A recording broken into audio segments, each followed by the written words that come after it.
Hi everyone, Aaron here for Zollotech, and iPhone 13 is just around the corner.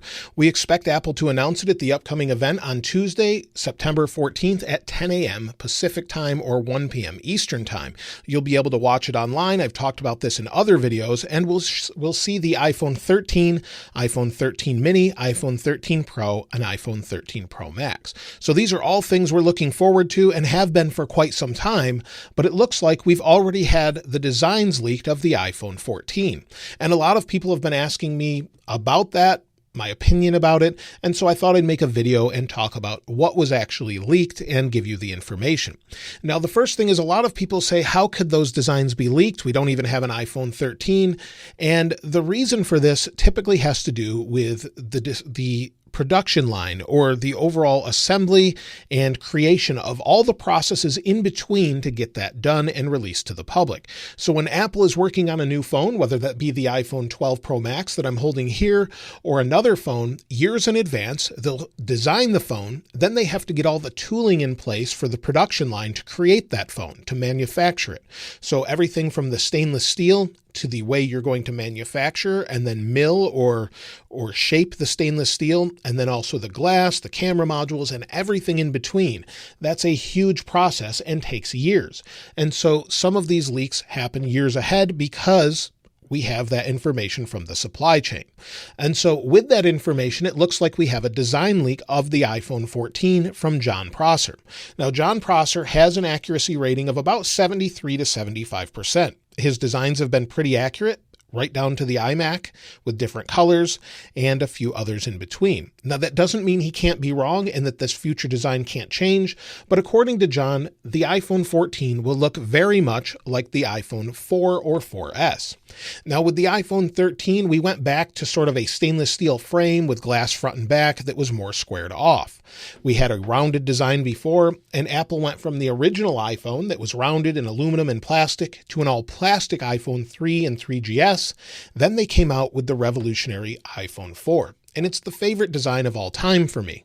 The iPhone 4 was one of the best built, or still remains one of the best built hardware devices or phones ever made, where it's stainless steel in the middle, sandwiched between two pieces of glass front and back. And now, of course, that's a little controversial because if you drop it, the glass is exposed, but they do have plastic or rubberized surroundings around them to help a little bit with that.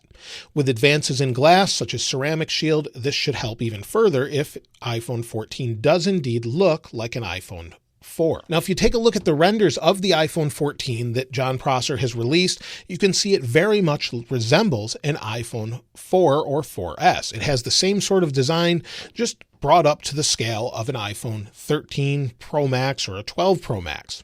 So they sort of skipped the iPhone 5 design and squared things off, and we thought maybe we'd see this sort of design in the future, but instead we're going back to what seems to be the best that Apple's made, in many people's opinion, the iPhone 4. So with the iPhone 4 and 4S, they're very, very nice. And again, sandwiched between two pieces of glass is a stainless steel chassis.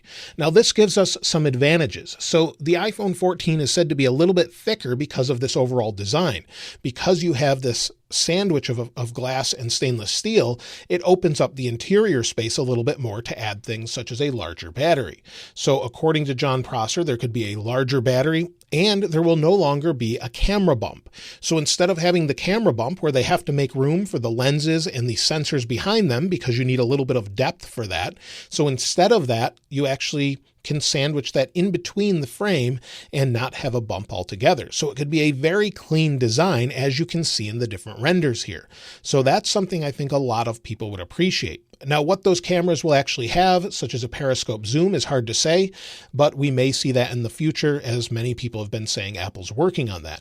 However, it does leave room for more battery, which I know a lot of people will like, and also a faster processor that could be made on the 3nm process. So Apple's been working on a 3nm processor with their partner TSMC, who makes their chipsets.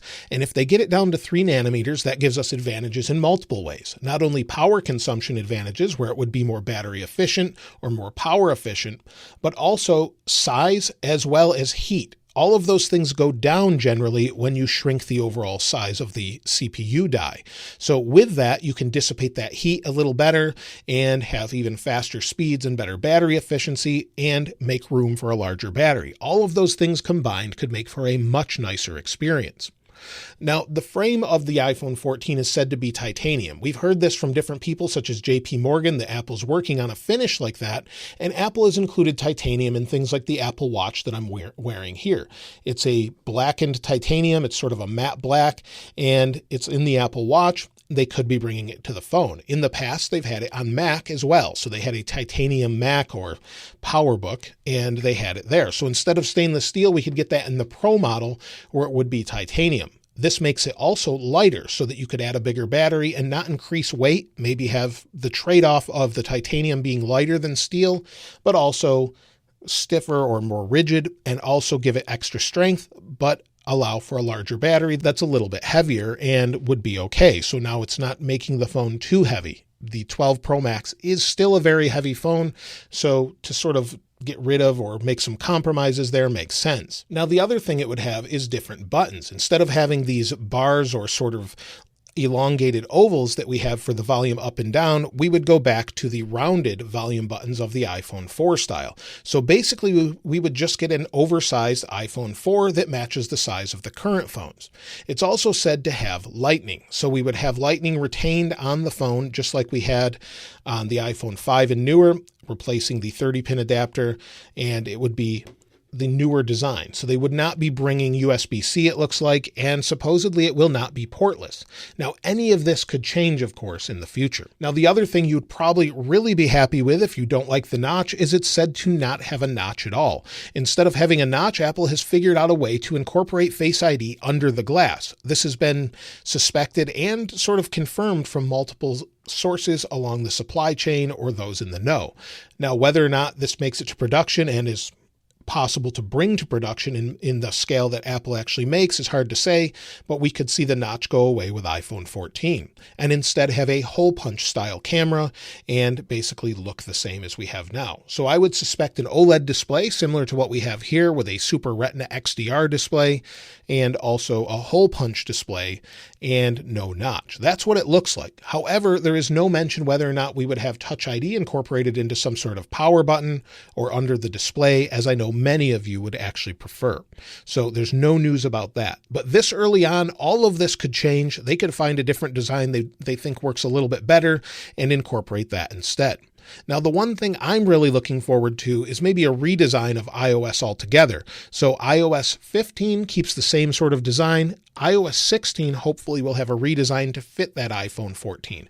So where we had a very different design with iOS 6 that we have here on the iPhone 4, instead of this, we would have maybe a different change in the way icons look and the overall operating system works altogether. Now, I'm curious what you think about the notch overall. Is this something that would make you wait for iPhone 14, or does the notch not bother you? For me personally, the notch doesn't bother me at all and never really has, and it makes it easy to identify as an iPhone. But for some people, they really don't like it.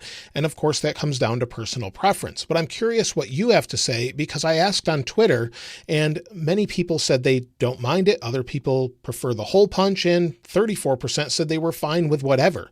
So only 28% thought the notch was better than a hole punch display, but the majority seemed to kind of be in the middle. So it just depends on the individual and comes down to individual preference. So I'm curious what Apple will do as far as the iPhone 14 with that, and if any of those things change in the future or not.